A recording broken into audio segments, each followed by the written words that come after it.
So here in this video, we're going to have a look at Sora, which is the text-to-video model developed by OpenAI. So this model is going to generate a short video clip based on your prompts, and you can become quite elaborate with those different prompts. So we're going to jump into the from ChatGPT, where it's available in the ChatGPT Plus and the ChatGPT Pro users. So it's been available since December 2024, so it's relatively new. So when you want to jump to Sora, you're going to see up at the top left here, we can click on that and it's going to open up a new tab in your browser where we'll see, first of all, the videos that we've created. We're going to jump into the featured videos. And what's really interesting here is not just the videos that have been created, which can be weird and wonderful, but also quite realistic as well in the way the light works and the movement works and that kind of thing. But what's really interesting is if we jump in and start to have a look at some of the prompts that people have used to make these videos. And I'd recommend kind of exploring these before you actually go in and write your own prompts. So you can see some of these are quite short, just a sentence or two. But if we jump in here, so we'll scroll down and we'll find one with a little bit of a longer description.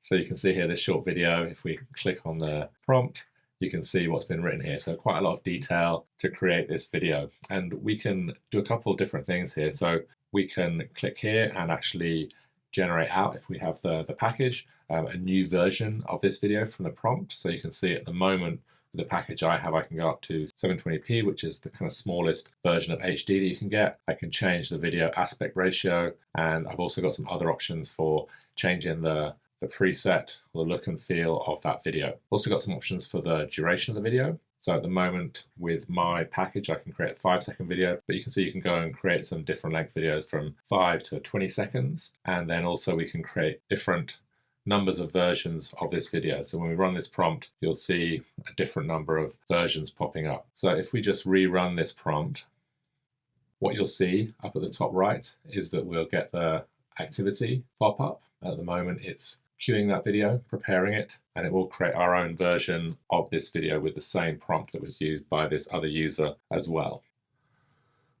So once my own burden of power video is created, we can click on it and you can see it's going to give me a few different options here. So it's offering me the option to choose from a couple of these videos to help improve Sora. So to pick the best 1 or 2 videos that I think from this set, I can click got it, and then I can choose what I think are the best ones. So you can see we've got something similar to the video before, a little bit different, and we'll select this one. And I think this one on the right also looks good. So now you can see we've got that same prompt, different videos being created, and we can keep those selected videos. So those are now my videos to use. If I click on one of them here, I can go up to the top right and I've got some sharing options here. I can download a version of that video. It does have a watermark at the bottom right, this little Sora animation. And then I've got some other options for adding it to a folder, reporting it, archiving it. So if there's any issues with the video you're creating, you can do that too. I can also star it and give it a thumbs down or a heart if I like it. And so here we're doing some basic prompts just to help to train the system as we work with this application. So if we come back here, you can see under my favorites here, I've developed a few different videos. I want to show just some of the strange things that can happen here. So I wanted to create a live painting from a prompt, and I was reading through some of the different prompts that were made on the featured videos. And so they'd use this statement, live painting of something.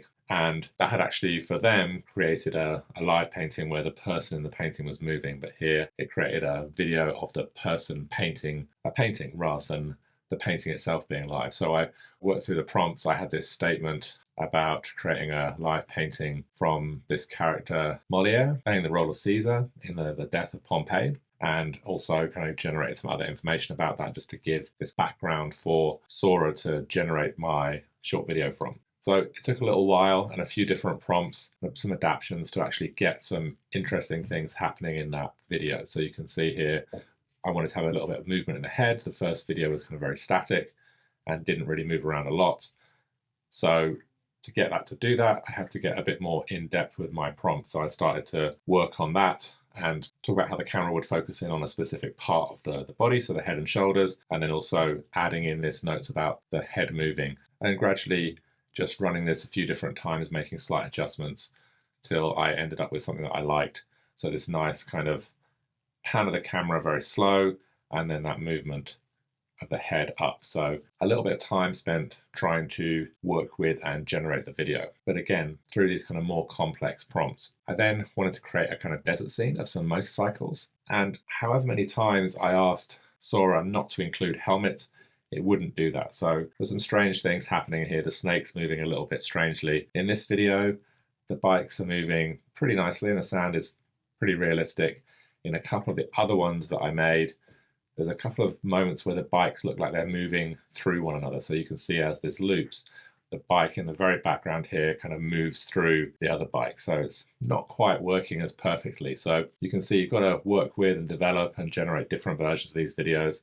And again, just couldn't get rid of the helmets, but the bikes kept moving through one another. So some of these versions worked, and I'm sure with some different kind of prompts and working through some different versions, we get some good versions of this video. And again, with these videos, we're writing a relatively long prompt. So we're starting to put more and more detail into that video. So as a quick overview of Sora, we can obviously create these portrait videos, which would be great for social media, for your phone, or we can have it in a 16:9, so landscape widescreen format that you could use for editing into a video. I've done a few of these. I've got some other examples here as well, where I've created things with shorter prompts and it's come out pretty well from the get-go. So just these short pans of a studio with a laptop that I've been using for a kind of background to an intro video. So you can see these are actually looking pretty nice. Nice, simple, nice, clean animation, and where I've used them in the background of a video, it's worked pretty well. So you can see some different versions there, different movements of the camera, and it's doing a pretty reasonable job of creating these images. The reflections are nice, the shadows are nice, and for a short 5-second video, this is working really well. And this is just from a very short prompt. So the prompt for this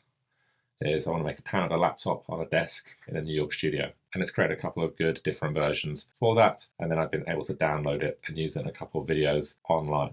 So this is Sora. Again, some real nice features of this, some limitations on the number of videos you can create. If you're using the paid for version of ChatGPT, you get, I think, 1,000 credits with your Plus plan. And what I would recommend is that when you're using those and experimenting as you're starting out, that you drop your resolution down to this 480p version so that you use the least credits. So as you're experimenting, work with the shortest video and work with 480p, which will burn up the least of your credits as you're starting out working with and generating these videos. There are obviously other video generation apps out there, and they're creating some really nice, realistic looking videos, but also some very strange abstract videos that are very much out of this world. So some different things being created. So we've got Avocado playing a ukulele.